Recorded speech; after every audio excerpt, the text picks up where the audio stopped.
네, 안녕하세요. 이정훈입니다. 하룻밤 사이에 역사가 바뀌어버렸네요. 참 재밌는 일이 벌어졌습니다. 그, 제가 뭐 유튜브 방송을 열심히 하지 않았는데, 바로 요 전에 한국에 오기로 했던 볼턴이 오지 않고 베네수엘라 사태 때문에 오지 않았다. 그렇게 이제 보도가 나와서 하노이에서 미북 정상회담이 열릴 때 베네수엘라가 미국이 보낸 구호품에 대해서 뭐 접수를 거부하고 공격을 했다고 해서 혹시 베네수엘라를 공격하고 난 다음에 그거를 트럼프가 김정은에게 보여주면서 어떤 뭐 위협이라 그럴까 뭐 그렇게 하지 않을까 하는 예측을 했었습니다. 해놓고 나서 굉장히 후회를 많이 했었는데 자신도 없었고 근데 결론적으로는 팩트 자체는 맞추지 못했지만 그런 분위기는 맞춰버렸네요. 자, 뭐 저는 바빠가지고 하노이에서 벌어지는 미국 정상회담을 일일이 TV로 지켜볼 수도 없었고 또 오늘 있었던 3.1절 문재인 대통령의 경축 행사도 잠시 잠깐 봤지만 뭐 다 지켜보지 못했습니다. 참 뭐 맥없는 행사가 돼버렸죠. 아마 어젯밤에 하노이에서 그런 일이 있고 난 다음에 우리 뭐 청와대에서는 대통령 연설문을 대폭 수정했을 겁니다. 3월 1일 날 새로운 한반도의 신한반도 체제가 열린다라고 뭐 이렇게 써놨던 것들을 싹 고쳤겠죠. 물론 그 일부는 오늘 문 대통령이 발표를 했습니다만. 자,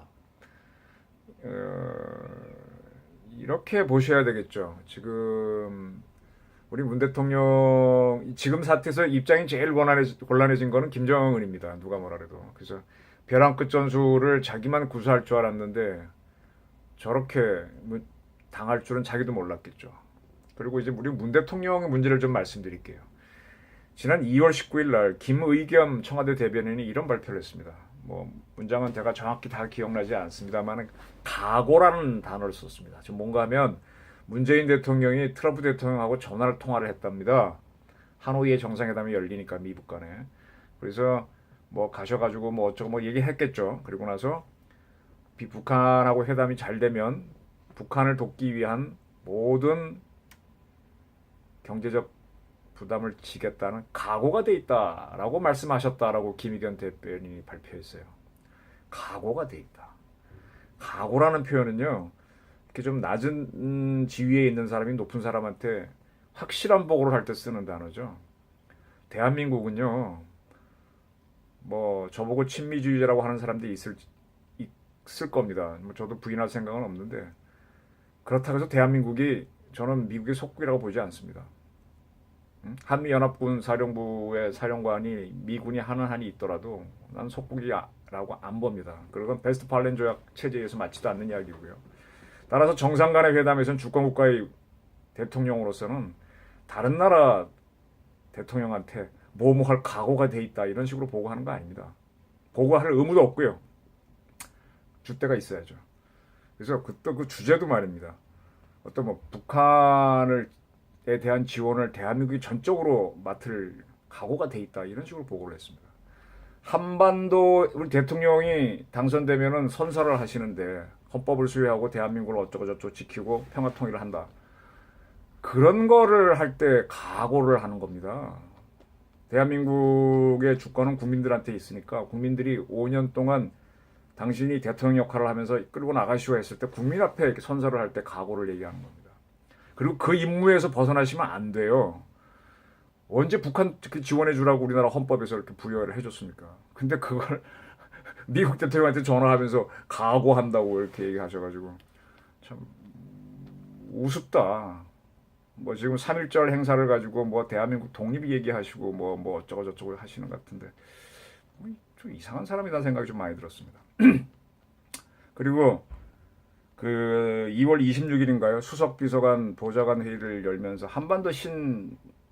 신한반도 체제로 뭐 가겠다는 얘기를 했습니다. 그러니까 이제 미국 정상회담이 하노이에서 열리기로 예정돼 있으니까 그게 잘 될 거라는 전제하에서 신한반도 체제를 준비하자.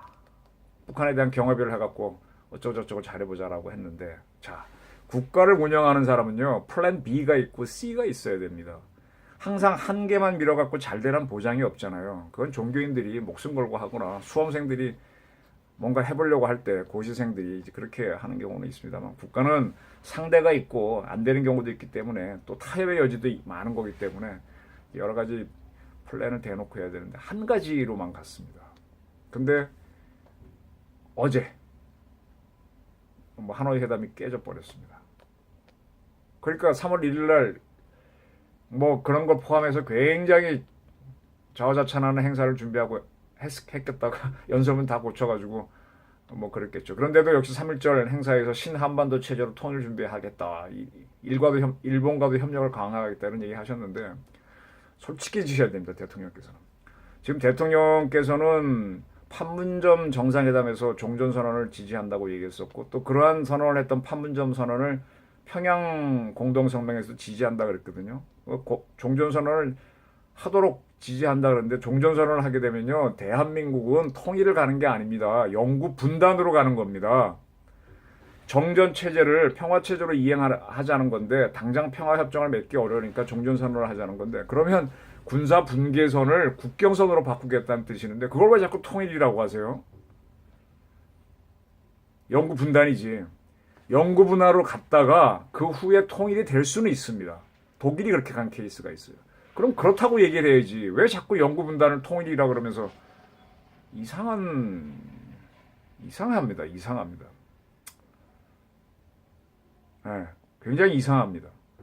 그래서 어쨌든 국가를 운영하시는 분이 플랜 B도 없이 오로지 한 길로만 밀었다가 이렇게 더덜컥 됐는데 오늘 뭐 판문점 광화문 연설하시는 거 쭉 보면서 얼굴이 밝지는 않으시더라고요. 뭐 연설문을 읽으면서도 또 머릿속에서는 다른 생각이 좀 떠오르셨겠죠.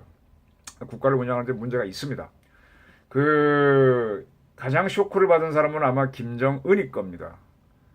여러분 김정은이라는 사람이 그런 몸 숨차하고 그리고 머리도 빠리빠리하게 돌아가는 사람이 아니잖아요. 어젯밤 잘 잤을 것 같아요. 뭐 우리 대통령도 마찬가지겠지만 잘 못 잤을 겁니다. 그리고 도대체 거꾸로 생각해 보십시오. 이제 내일까지 3월 2일까지 국빈 방문 하는 동안 얼마나 처연하겠어요. 그리고 또 이틀 동안 중국 대륙을 관통해서 평양 들어가면 그거 참 폐잔병 아이고 참 처절할 겁니다. 그리고 평양 들어가면 뭐라 그럴 겁니까? 들어가면은 뭐 미제 어쩌고 이제 맞서서 우리가 버텼다 이런 자화자찬 성격으로 이제 꾸미겠지만 내일까지 그리고 중국을 통과하는 이틀 동안 한 3일 동안은 좀 처절할 겁니다. 아무것도 안 됐죠. 그렇게 되면 이제 어떤 일이 벌어질까요? 우선 제가 떠오르는 거는 북한이 지난 가을에 가을 거지를 했습니다. 그래서 식량이 당분간 있었는데 그것이 제가 알기로는 이달 2월 달이 끝났죠. 2월쯤이면 대충 식량이 끝나는 걸로 알고 있습니다. 그래서 이제 보리가 나오는 한 5월까지가 이제 문제인데 그때까지 식량이 부족할 겁니다. 이거를 긴급히 지원을 받지 않으면 어려울 겁니다. 아마 중국이 좀 해준다 그랬을 거고요. 그 다음에 지금 어쨌든 대북 제재가 풀려야 그런 것들이 갈 수 있었는데 완전히 무너졌죠 이번에. 네, 쉽게 보고 덤볐다가 한국이 지원해 준다고 하니까 믿고 나왔다가 완전히 나가 떨어졌는데 이거 공작으로 보면 대단한 공작이고요. 단판으로 보면 대단한 단판이고요. 여러분 이걸 보셔야 됩니다. 역시 트럼프는 힘을 갖고 있으니까 한 판에 딱 하지 않습니까? 그래서 끌고 나가는 겁니다. 그렇게 해서 평화적으로 회담도 할 수 있고 한 방향으로 몰고 갈 수도 있습니다. 그게 국가라는 겁니다. 이게 국가는 어떤 뭐 종교 집단도 아니고 선으로서 풀기에는 여러 가지 애로사항이 많습니다. 그래서 그렇게 하는 건데 우리 정부에서 하는 특히 문재인 정부에서 하는 대북 정책 참 나이브하죠. 그리고 일본에 대해서는 왜 이렇게 각을 세우려고 하는지 일본과의 협력도 강화하겠다라고 하긴 했지만 3.1절 행사를 키우겠다는 것도 참 그런 게 깔려 있는 거죠. 누가 친구이고 누가 적인지를 헷갈리는 거죠. 지금 대한민국의 60만이라는 병사들이 총을 어디다 겨냥하고 있는지를 모르고 있는 거가 아닌지. 그래서 어쨌든 김정은이가 이제 돌아가면은 잠도 안 올 거고 좀 화병이 올라올 겁니다. 그 친구 뭐 자다가도 이렇게 뻘떡이 나서 운다고 하는데 트럼프 무서웠을 겁니다. 미국이 무섭구나 하는 공포를 느꼈을 거고요. 그 압박감이 아마 굉장히 짓누를 겁니다. 그래서 그런 공포에 눌리게 되면은 사람이 이제 이상해지겠죠. 저는 뭐 극단적으로 예측을 하면은 저 친구 약간의 마약을 할 거라고 봅니다. 그러지 않고는 숙면하기 뭐 일단은 술이나 뭐 담배를 하고 있던데 그거 갖고는 안 될 겁니다. 이제 스트레스를 많이 받을 텐데. 저럴 경우에 이제 북한이 위험해지겠죠. 북한이 위험해지죠. 위험한 행동할 수도 있겠지만 도발이라든지. 그래서 저는 역설적으로 문 대통령 방식이 아닌 다른 방식으로 지금 통일의 기회가 오고 있다는 겁니다. 이걸 준비하시라는 겁니다. 이걸.